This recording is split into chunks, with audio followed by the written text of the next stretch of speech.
네, 안녕하십니까. 이번 시간은 그 대화법의 세 번째 시간입니다. 그래서 이제 경계는 1시간으로 마무리를 했는데, 대화법은 좀 길기도 하고 또 중요하기도 해서 상대적으로 세 부분으로 나누어서 말씀을 드리고 있습니다. 그래서 그 대화라는 것은 듣기와 말하기로 이루어졌다는 것이죠. 그래서 이제 이번 시간은 말한다 이거죠. 그러니까는 말할 때는 나 중심으로 말하는 사람이 주인공이라는 거죠. 그래서 말하는 사람의 이기적인 의도로서 말하면 되겠다는 거죠. 그래서 말하기는 네 가지 부분으로 나눠봤는데 설명, 질문, 그리고 요구와 거절입니다.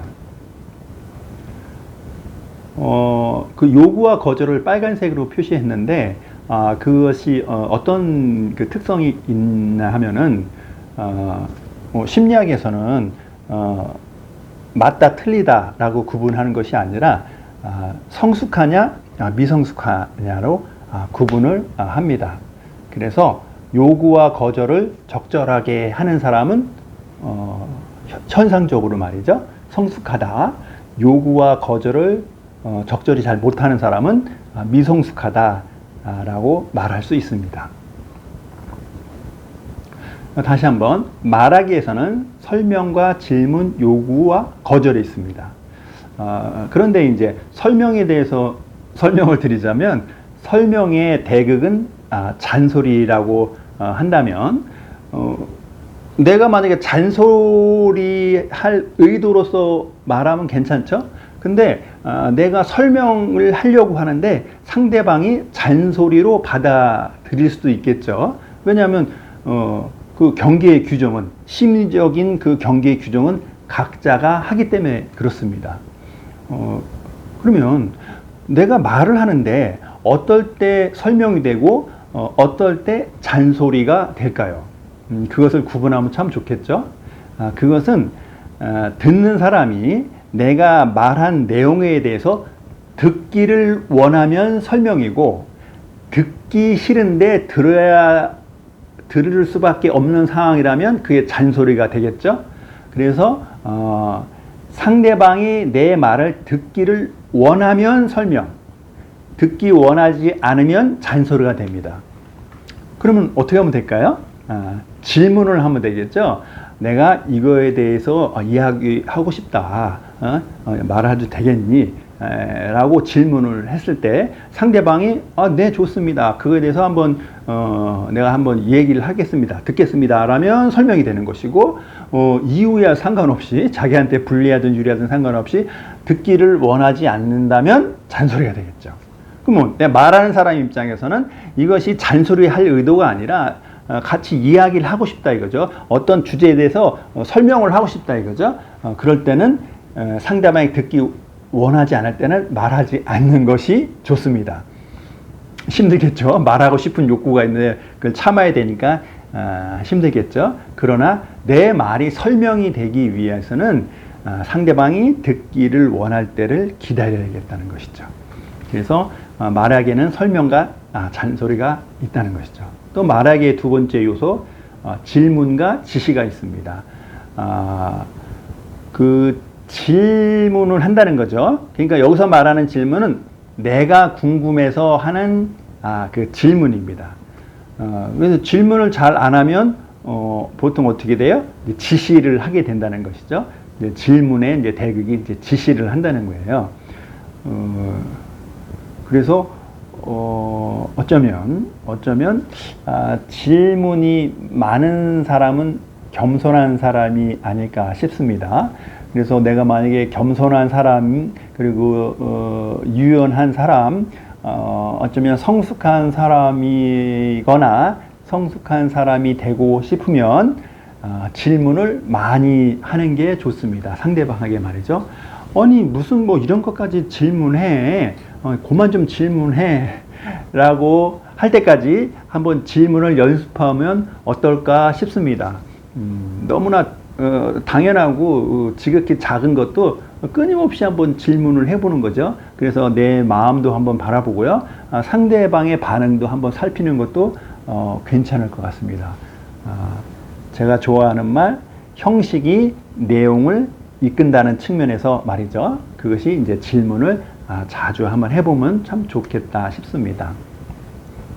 그리고 요구와 거절은 있는데, 요구와 거절은 성숙한 사람만이 할 수 있다라고도 과언이 아닐 것 같습니다. 그래서 그 요구를 하면 되는데, 그 요구를 잘 못하는 것은 거절의 두려움 때문에 그럴 수도 있겠죠. 그것이 이루어졌으면, 상대방이 내 요구를 들어줬으면 하는 마음이 크고 강할수록 요구하는 게 더 조심스럽겠죠. 왜냐하면 그 거절의 두려움과 아픔이 너무나 크기 때문에 그럴 것입니다. 그래서 요구를 못하는 사람은 어떤 것을 갖고 있냐면 기대를 한다는 거예요. 저 사람이 이렇게 해줬으면, 이 사람이 이렇게 해줬으면 참 좋겠다라는 것을 직간접적으로 표현하겠죠. 직접적으로 가볍게 요구하면 되는 것을, 그것을 기대하는 마음을 갖고 있다는 것이죠. 그래서 내 마음을 좀 알아줬으면 좋겠다라는 것이죠.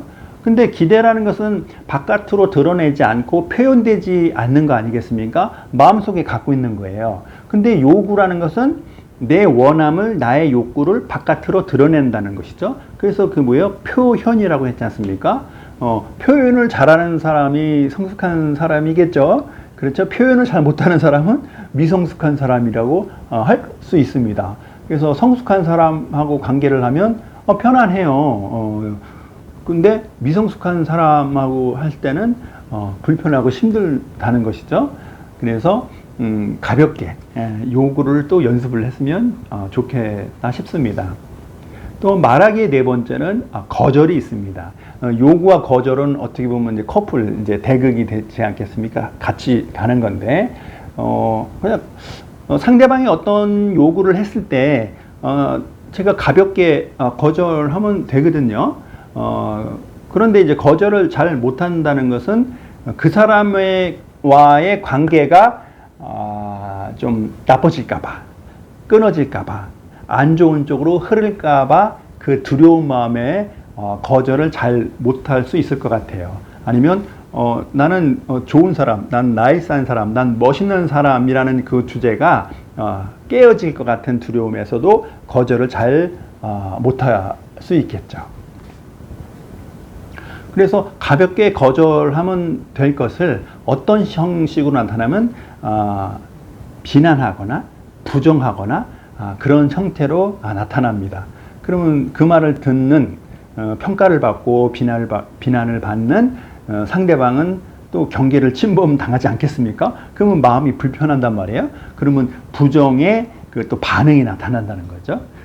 그래서 관계가 안 좋은 쪽으로 왜곡이 될 수 있을 것입니다. 만약에 관계를 안 좋은 쪽으로 가기를 원한다면 괜찮겠죠.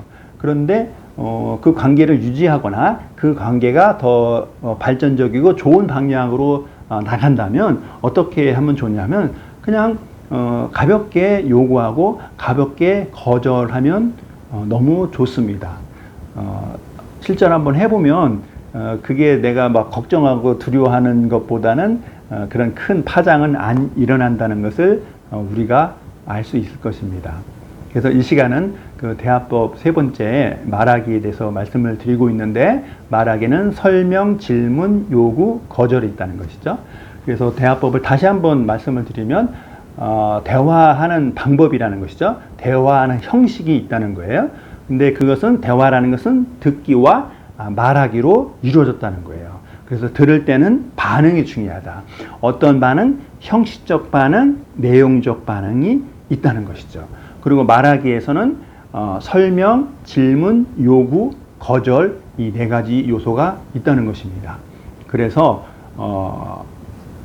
경계는 무엇이다. 그렇죠? 대화법은 무엇과 무엇으로 이루어졌고 그 내용은 무엇이다 라는 것을 외운다면 너무 좋을 것 같습니다. 그래서 이 경계와 대화법은 참 너무너무 중요하다는 것을 강조를 드리면서 이상 경계와 대화법에 대해서 말씀을 마치겠습니다. 네, 고맙습니다.